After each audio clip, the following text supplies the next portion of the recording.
रात के 1 बज रहे थे। बरहामपुर बस अड्डा लगभग खाली हो चुका था।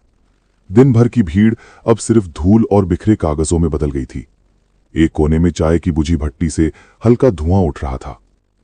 मैं विवेक उस रात आखिरी बस का कंडक्टर था।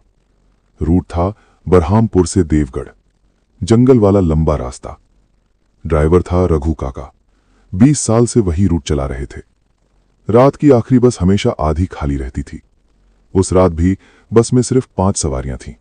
एक बुजुर्ग दंपत्ति, एक कॉलेज का लड़का, एक औरत अपने छोटे बच्चे के साथ और आखिरी सीट पर बैठी एक लड़की। उसने काला दुपट्टा ओढ़ रखा था, चेहरा आधा छुपा हुआ। बस चल पड़ी। पहला अजीब पल। करीब 1:20 पर मैंने टिकट काटना शुरू किया। सबको टिकट दे दिया। जब आखिरी सीट पर पहुंचा तो लड़की ने धीरे से कहा, देवगढ़। उसकी आवाज बहुत धीमी थी, जैसे किसी बंद कमरे से आ रही हो। मैंने टिकट काटा, पैसे लेने को हाथ बढ़ाया। उसका हाथ बर्फ जैसा ठंडा था। मैंने सोचा रात है, ठंड होगी, लेकिन बस के अंदर हीटर चल रहा था। सड़क पर सन्नाटा। जंगल वाला हिस्सा शुरू हुआ। रघु काका ने धीमे से कहा, आज कुछ अजीब लग रहा है। मैंने हंसकर कहा, हर रात आपको ऐसा ही लगता है। उन्होंने कुछ जवाब नहीं दिया। बस की हेडलाइट्स घने पेड़ों के बीच रास्ता काट रही थीं। आसमान पर चांद बादलों में छिपा था। पहली रुकावट। अचानक बस झटके से रुक गई। रघु काका चिल्लाए, सामने कौन खड़ा है? मैंने शीशे से देखा। सड़क के बीचों बीच एक लड़की खड़ी थी, सफेद कपड़े, बाल चेहरे पर। मैं घबरा गया। हॉर्न बजाइए। हॉर्न बजा, लेकिन वो हिली नहीं। रघु काका नीचे उतरने लगे। मैंने रोका, मत जाइए। उन्होंने कहा, अगर सच में कोई फंसा है तो? वे नीचे उतरे। मैंने पीछे मुड़कर देखा। आखिरी सीट खाली थी। वो काला दुपट्टा वाली लड़की गायब थी। 2 जगह एक चेहरा। मैंने तेजी से बाहर देखा। रघु काका उस लड़की के पास पहुंचे, लेकिन वो चेहरा वही था जो आखिरी सीट पर बैठा था। मेरी सांस रुक गई। मैंने बस के अंदर देखा। आखिरी सीट पर अब भी कोई बैठा था। धीरे धीरे सिर उठाया। वही चेहरा, वही लड़की, बस के अंदर भी, सड़क पर भी। मेरे हाथ कांपने लगे। रघु काका की चीख। अचानक बाहर से चीख आई। मैंने देखा, सड़क पर खड़ी लड़की गायब थी। रघु काका जमीन पर बैठे कांप रहे थे। मैं दौड़कर नीचे गया। क्या हुआ? वे बुरी तरह हाँफ रहे थे। वो मेरे सामने खड़ी थी, फिर अचानक गायब। मैंने उन्हें उठाया। दोनों बस में चढ़े।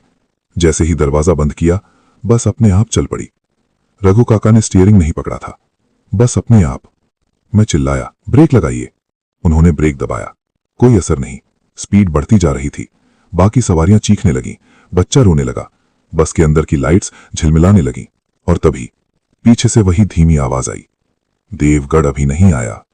मैंने पलट कर देखा। आखिरी सीट पर वो लड़की बैठी थी। इस बार उसका चेहरा साफ दिख रहा था, आंखें बिल्कुल सफेद। पुरानी कहानी। रघु काका ने कांपते हुए कहा, 3 साल पहले इसी रास्ते पर एक लड़की बस से गिरी थी। मैंने पूछा, गिरी थी या गिराई गई थी? वे चुप रहे। बस तेज होती जा रही थी। उस रात भी आखिरी बस थी।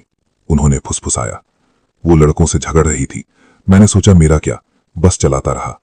मेरी रूह कांप गई। फिर एक मोड़ पर वो अचानक गायब हो गई। किसी ने कहा खुद कूद गई। आपने क्या देखा था? उनकी आंखों में डर था। मैंने देखा था, उसे धक्का दिया गया था। सच्चाई सामने आई। बस अचानक उसी मोड़ पर पहुंच गई जहां 3 साल पहले हादसा हुआ था। स्पीड अपने आप कम हो गई। लड़की खड़ी हो गई, धीरे धीरे आगे बढ़ी। उसके कदमों की आवाज बस में गूंज रही थी। हर सवारी जम चुकी थी। वो ड्राइवर सीट के पास आकर खड़ी हुई। आपने देखा था। उसकी आवाज सीधे रघु काका के कान के पास थी। वे रो पड़े। मैं डर गया था, नौकरी चली जाती। और मेरी जान। बस की खिड़कियों पर धुंध जमने लगी। उस धुंध पर हाथों के निशान उभर आए, जैसे दर्जनों लोग बाहर से बस पकड़ने की कोशिश कर रहे हों। फैसला। लड़की ने कहा, आज फिर आखिरी सवारी है।